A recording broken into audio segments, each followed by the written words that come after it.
Hero FinCorp presents Young Turks 14 Years. Hello and welcome to Young Turks, India's longest running show on entrepreneurship. I am Shruti Mishra. We are at the 20th Wharton India Economic Forum 2016 with the aim to promote entrepreneurship.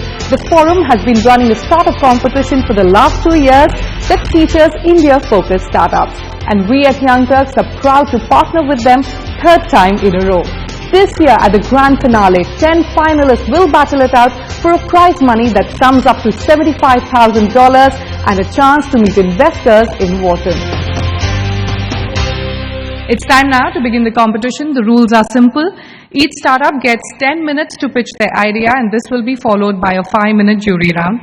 So without further ado, I would like to bring on our first finalist, Acuity, an innovative startup in the visual web analytics space. Ladies and gentlemen, a huge round of applause for Pradeep Janakiraman from Acuity. About a year and a half or 2 years ago, my last stint was with a big data analytics company. I was setting up engineering, and one of the problems that we were facing repeatedly when I was doing RFPs was analytics startups and analytics established companies were crunching text data. So what if we had the ability to crunch visual data, right? Content that lies embedded inside images, videos. This thing actually came up when very specifically I was filling out a RFP for the Tasmanian Police Department, Australia. So they wanted the ability to track criminals based on the various pictures of their faces and footages, and so that's when actually I felt quite intrigued about this space, and I wanted to go down and see what I could do here. You talked about the competitive landscape with textual data. What about competitive landscape with visual data? Yes, who else is doing similar things? Yeah, there is one startup out of Chennai itself that's doing this. They're based out of IIT. I know of one more in the valley. Moving on, our second finalist is a social enterprise that refurbishes discarded sports shoes to comfortable wear and provides them to the neediest. Please welcome on stage Shriyans Bhandari from Team Green Soul. We did a life cycle assessment and found that shoes are made of non-biodegradable materials like PET, EVA, foam. An average pair upon incineration generates 30 lbs of emissions. And for those who don't have footwear, it's more than a simple inconvenience or lack of comfort. As per the WHO report in 2013, 1.5 billion people are currently infected by diseases like hookworm, elephantiasis, tugniasis, and are dying each year. So at Green Soul, we refurbish these discarded shoes and make them comfortable footwear. We've also tied up with organizations like Goonj, whom we give back good shoes. Green Soul also has a scalable business model behind it. Corporate CSR. So we charge $3 per pair that we refurbish and donate, and corporates as part of their CSR tie up with us. We have been getting very good traction so far with this. It's a very impressive model, and I'd get much more ambitious on the numbers, honestly. The collection points, the reverse logistics, the remanufacturing, refurbishing, and then the forward logistics back to the consumer, the eventual consumer. That's going to be a lot of your cost, right? And have you thought about what adjacencies you might do when you build that chain out, right? We got companies like DHL, Safe Express, who have also partnered as part of their CSR to do the logistics. And the shoes that we get are in completely torn condition and also odd pairs. So we are looking at that kind of shoes. And the shoes which are in good condition, we simply give it back to athletes who require them. How can you think bigger, right? You're talking about $100,000 in 2017. Like, what are the top 2-3 things you would do differently if we came back and said, how can you make that $1 million, right? We've got 50 partners with Ram Export, so it will take all of them. Like suppose Levi's having one separate range of Green Soul footwear in their store. So imagine 250 brands having a separate range of completely recycled footwear made by Green Soul for them. So that will take it to $1 million. Next up, we have iFreedom, an innovative app that helps users save internet data and hence use more with less. Well, I'm really looking forward to this one. Please welcome on stage Siddharth Raja. It basically does 3 things. First, it gives you more out of a data plan. In simple words, you pay, say example, 300 rupees and take 1 GB of data plan. Just use iFreedom in the background and you'll be able to get more than 1 GB. The second thing that iFreedom does, it secures your connection.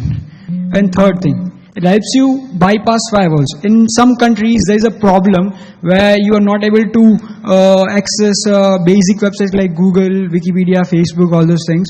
So it helps you bypass those firewalls and get through it. We say that's just pure technology. I'd imagine that if I were the ISP on the other side, I'd say, why don't I just implement this and reduce my consumption on my side? The next revenue model that we are looking for, we are going to contact ISP and try to see that if they are able to accept our technology and they're interested in it. Quick interruption there. If 1 GB of traffic flows through your network, it has to flow through your point, and you have to have the CPU to compress it. How much does that cost you on the back end? I spend about 12 to 15 lakh rupees for the servers, and I am making right now on a net profit model, so I'm going to be generating more on the ads basis. Thank you for that. Next up, we have Art and Found, a marketplace where artists and art aficionados find, buy and sell art. A huge round of applause, ladies and gentlemen, for Aditya Mehta from Art and Found. Firstly, artists don't have a means to make their art accessible to art buyers at a fair price. Art buyers, on the other hand, don't have access to curated art at their convenience at a palatable price point. So what's the solution? It's quite simple actually. A curated platform for artists to sell limited editions and original works of art. We work on a 80-20 commission basis where artists keep the bigger chunk, and we take care of all the logistics for them. One is that we make money on every order, and the second is that we hold no inventory. Do you have an exclusive on that artwork, or can they list in multiple sites? That's right, we have exclusive. That's why we're keeping our numbers really low. I could easily have more than 500 artists, but I don't want to. I'm going only for exclusivity with artists. Huge round of applause for Aditya. Next up, another social enterprise that's going green quite literally. We have Katie that is trying to make small farmers smart farmers by helping them create affordable greenhouses that promise to increase their farm yield multiple times over.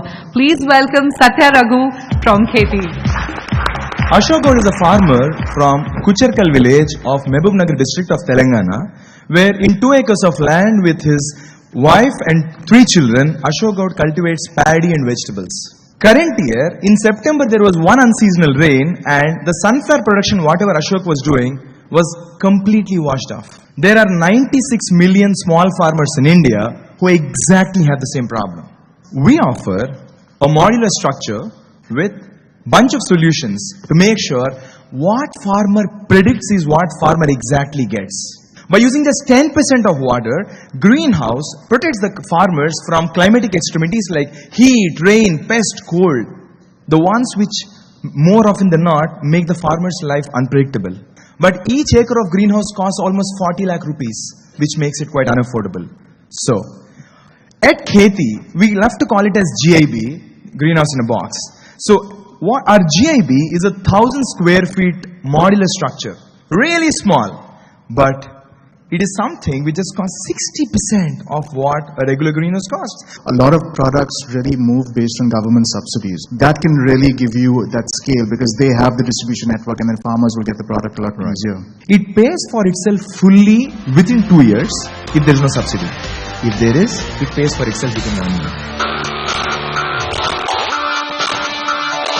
Hero FinCorp presents Young Turks 14 Years.